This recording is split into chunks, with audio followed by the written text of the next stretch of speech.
If electric cars are so swell, how come we have to pay people to drive them? The upfront costs of an electric vehicle are about $10,000 higher today than they are for an equivalent internal combustion they're more engine vehicle expensive. Anything today, else? but that cost is declining substantially. Right. And so this is a temporary intervention to help the auto industry strategically compete in global markets and to transition as You battery didn't costs hear fall. my admonition, okay? Sorry. Doc, how about if electric vehicles are so swell, how come we have to pay people to drive them? I think sorry, Senator, I'll step I'm away sorry, from. I can't see the names. Oh, it's Gross, Ms. Gross here. I'll defer to not comment on policy questions about incentives and so on. Maybe Tell pass me it your off to name. I Ms. can't Hinman. see your name tag. Gross? I can switch. Oh, okay, I'm sorry. I can swivel it. I apologize. Would you start over? Okay, did you just see that?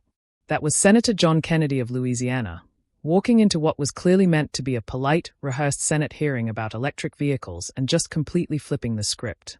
And honestly, I am here for it. Before we watch the full video, let me say this.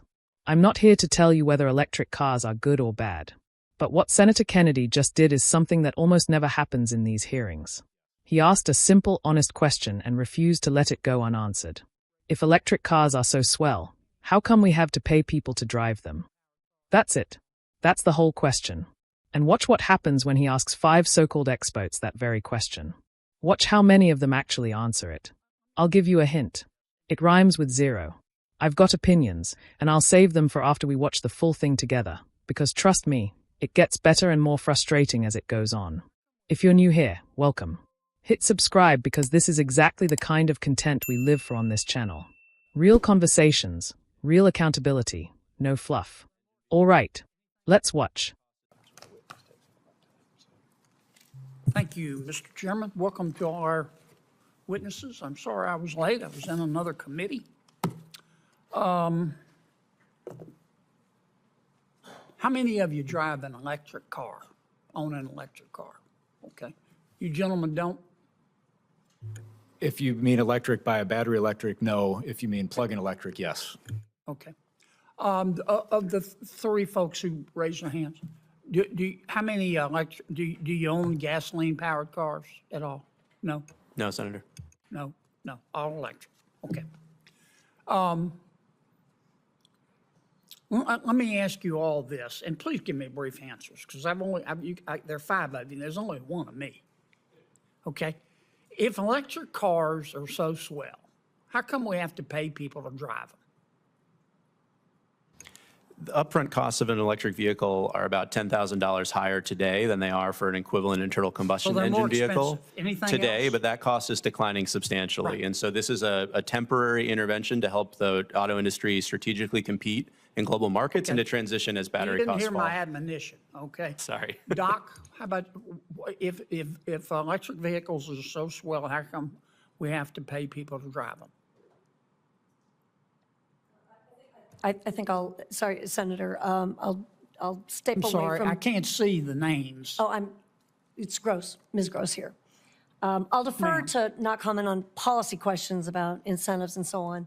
Maybe Tell pass me it your off to name. I Ms. can't Hinman. see your name tag. Gross? I can switch. Oh, okay, I'm sorry. I can swivel it. I apologize. Would you start over? I was just going to say I'd like to defer on policy grounds not to talk about policy incentives and so on, defer over to my Why not? colleague here, Ms. Hinman. You don't believe in electric cars? Oh, totally support electric vehicles and drive 3 of them myself. So if they're so swell, how come we're having to pay people to drive them? So just speaking personally then, not representing my company at this point. Sure. Speaking personally. Who's your company? EPRI, the Electric Power Research Institute. Oh, okay. And I have to be careful about policy, stepping into, wading too deeply into policy as an independent leader here. But when we think about, again, I just want to ditto what Dr. Jenkins said. This is an effort to compete Yes, ma'am, globally. I know all that, but how, if they're so swell, how come we have to pay people to drive them?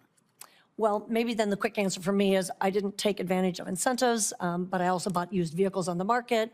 I love it. They're wonderful to drive. And so on. Okay. Senator, similar for myself. We What's your purchased Maureen Hinman. Damn, My hair's longer in my picture, sorry. I'm sorry, I don't even know who I'm talking to. Go ahead, Ms. Hinman. I did want to follow up with my colleague, Ms. Gross. I purchased my first EV, fully Yes, electric. ma'am, but in if they're so 2015. swell, how come we have to pay people to drive? Well, I purchased, I can only speak for myself, but we purchased our first vehicle in 2015 because it was easier to charge, cheaper to drive. It drives better, faster, smoother. There's no muck on the bottom of our garage. And frankly, when I had my first child, some of the safety features were just better. But here's what I'm sorry, you're not answering my question. How many vehicles, how many cars do we have in the United States? 280. This lady right here, in the middle. I'm sorry, if I could see your name, I wouldn't just point to you. If I could, I'd like to defer to my colleague who Well, I'd has like to hear better. your answer, okay? How many calls? How many cars are there? 295 million? Okay, and what percentage are electric vehicles? 1.6. Okay, hold up that chart. Here's where all electric vehicles are. California loves them. The West Coast loves them. Everybody else is kind of lukewarm. Okay, and I'm trying to understand why. But let me move on to this. Let me ask these two gentlemen. I think the reason is because they're more expensive. And people, when they drive a car, like it to run. And when it runs out of electricity, it stops. And they can't find a place to charge them. So let me ask these two gentlemen. I don't want to be unfair. So it's clear we got a long way to go. We got 283 million cars in America, and we got 3.3 million electric vehicles. We got a long way to go. And at least these three folks think that we need to take taxpayer money and give enough money to American people so they'll walk away from gas cars and drive electric vehicles. How much is that going to cost? I'm going to ask them in a second if I have time. But how much do you think it will cost for us to basically bribe every American to drive an electric car? Well, Senator, excuse me, Dave Sweeter with the Alliance for Automotive Innovation. I would just underscore your original question with this. There's really two things at play as it relates to what's How much happening. money do you think it'll cost Costs to are bribe the American people enough to make them drive electric cars, to move those numbers?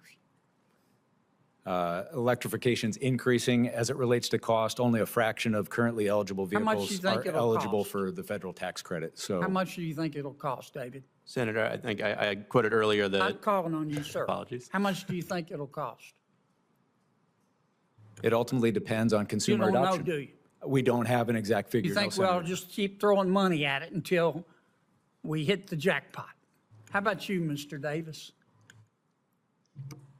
Eventually, if you put enough charging stations there to solve for range anxiety, because the reason I didn't buy one is because I may have to drive 450 How miles much to do you East think Tennessee it'll at square one. cost the American taxpayer for us to convince the American people, frankly, bribe the American people to get rid of the gas car and drive an electric car? Can any of you give me a figure? Senator, the Treasury Department reports we spent about $1 billion year to date. So for the first half of this year, so roughly $2 billion this Well, year. we're behind. As I noted, How much do you think it'll cost, Doctor? You're a doctor, so right? $2 billion this year is what the estimate from the Treasury Okay, Department. How much do you think it will cost for us to, let's say, get 75% of these 200? How much will it cost American consumers to remain? How much, do you know how much it'll cost, Doctor? No one knows the future with certainty, Senator. Right, you just think we ought to keep throwing money at it until we hit the jackpot. I think Is we that ought to right? set a stable policy framework that allows American consumers to become familiar with the environment and American businesses to innovate and to compete within that stable framework. That's what I said And how earlier in much my will that testimony. cost? Will cost less than the benefits delivered by I the don't policy. care how much it costs, do you? I care if the benefits exceed the cost. I don't care about the costs. You These are don't care how much investments in the it public. costs, do you? I care very much how much it costs. As long as the benefits exceed the cost, that's an investment worth making. Well, so, okay. How much So- does it cost to seed the industries of the future to China? I get to ask the questions, Doc. Sorry. You're at Princeton, right? That's correct. Yeah. How are Jewish students doing at Princeton? Are they feeling better? No, that has more nothing to do with the hearing today. I'm I not going didn't to think comment on you'd that. want, I didn't think you'd want to talk about that. Do any of you have any idea how much it would cost to Senator, get, say, 75% of the American people Senator, driving electric cars? if I could, your question is fair. One answer to it is the cost of inaction of the U.S. not competing is far greater than any incentive on the front Okay, end. quantify that for me. Oh, man, I'm way over. I'm sorry, Sheldon. Quantify that for me, because here's my, Once you wrap up with this, because I think I will. everybody's had a chance to try to will. answer your question, and here's you're my repeating problem. it at this Okay, point. we all want clean air, we all want bright water, we all want to eat, and we all want to live indoors. Okay? But there are trade-offs in all of this. Despite what the Princeton professor thinks, we don't have unlimited money. This is not Princeton. So we have to decide the cost and the benefits. And nobody seems to be able to quantify the costs. They just say, keep throwing money at it, throwing money at it, throwing money at it. And nobody can really quantify the benefits, except if we don't do it, then we're all going to die. And when I go back to my people and say, your electricity costs have gone up 30%, but it's for a good cause. Why, Kennedy? Because you're going to die if we don't do it. Why, Kennedy? Because a professor at Princeton says so. That doesn't work for most Americans. Can you answer that for me? You see my frustration. I love driving an electric car. I think they're really cool. But the median household income in my state's $55,000. Our Princeton professor probably makes that in a week. Okay? They don't care what they think at Princeton. Can you answer that for me, guys?